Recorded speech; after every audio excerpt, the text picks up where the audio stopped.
Minas é uma região de convulsão social a todo momento, brigas, revoltas, contestações políticas, chicanas cotidianas de dentro de casa. Então você tem muito conflito. Mas todos esses inconfidentes, eles se unem em torno de um ideal que é libertar Minas Gerais do jugo e da exploração colonial.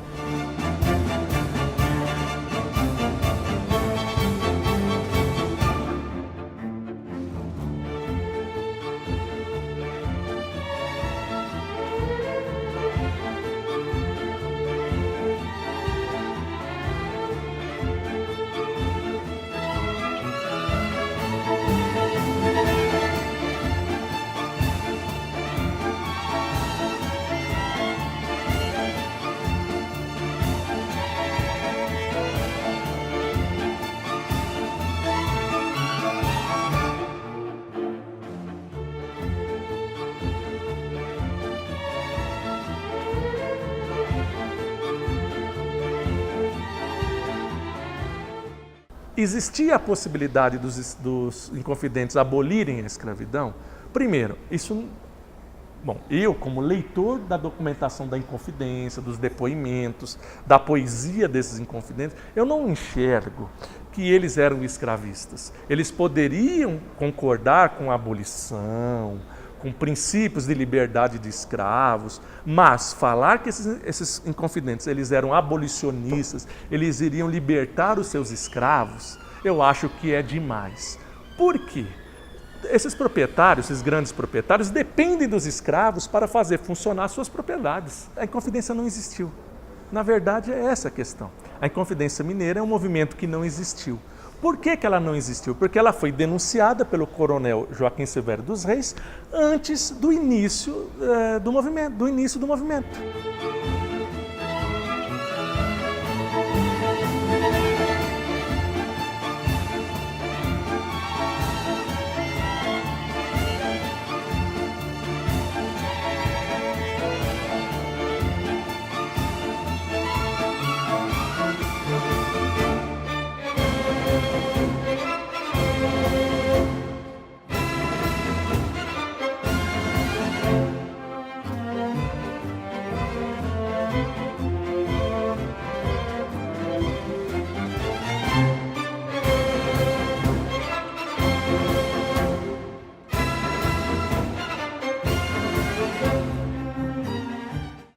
Então, por exemplo, quando o Silvério dos Reis delata o movimento estava assim, o que seria na reta final, já preparando a decretação da derrama para que essas pessoas se levantassem. E antes dele começar, o governador tomou ciência da delação e a repressão começou automaticamente ali. Tentou-se, em alguns momentos, nós temos as cartas, as correspondências falando isso, olha, comece o movimento, mas o estopim foi perdido.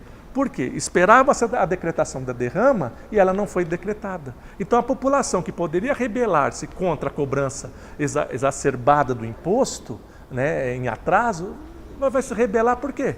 E esses inconfidentes, então, esses grupos, essas pessoas mais importantes da sociedade mineira, alguns começam a entregar um ao outro. E eles são todos presos, são 24 inconfidentes presos, 23 condenados, porque o Cláudio Manuel da Costa faleceu no cárcere, ou foi morto, ou foi assassinado. As teorias são muito interessantes, as teorias do assassinato, e muito interessantes as teorias de que ele se matou.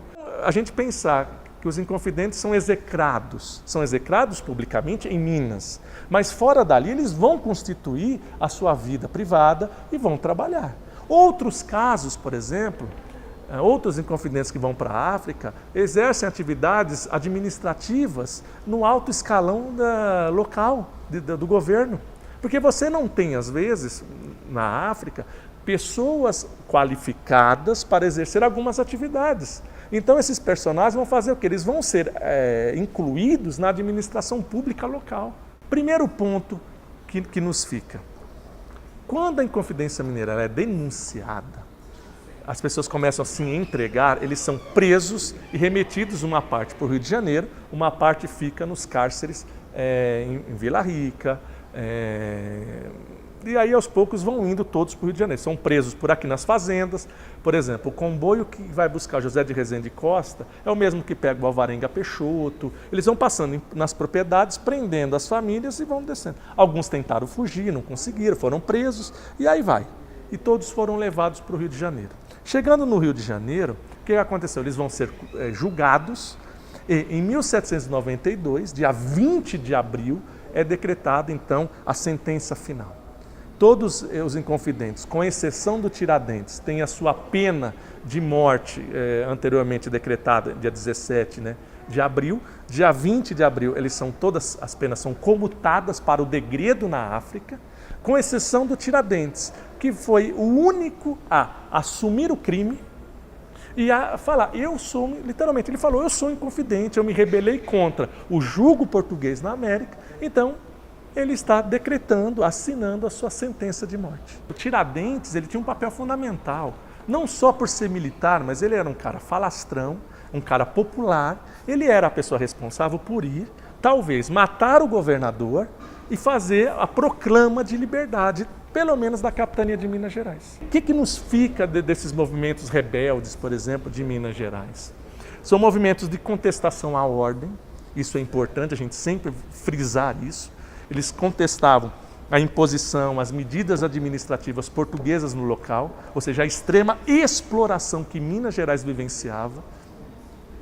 Foram movimentos que pretenderam, vamos colocar entre aspas, que a gente nunca, pelo menos não vamos ter uma certeza disso, mas que pretenderam pelo menos uma melhoria social dentro da capitania. Por exemplo, a Inconfidência Mineira, entre os seus projetos, estava em criar, por exemplo, uma universidade em São João del Rei. Os jesuítas são expulsos, de Portugal e em 1763 são expulsos de toda a América e só voltam em 1860. Vão se fechar os colégios dos jesuítas. O Brasil vai ficar sem escolas praticamente de 1759 até quase 1800. Por quê? Porque era proibida a educação na colônia. Ela estava a cargo dos jesuítas. Então você não tem universidades. Os brasileiros que queriam estudar tinham que se dirigir para onde? Para a Europa. O problema é que para você estudar na Europa é muito caro. Então só os grandes filhos da elite conseguiam ir para a Europa. Ao contrário, por exemplo, de você ter as universidades como nós temos desde o século XVI na América Latina inteira, na América Espanhola.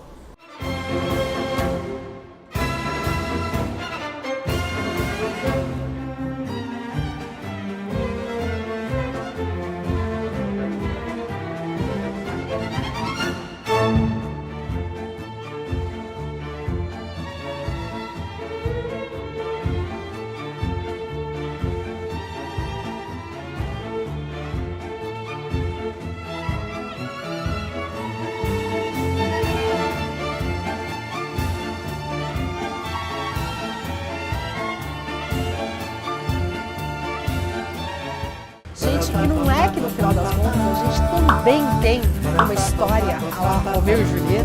Deixa eu contar pra vocês.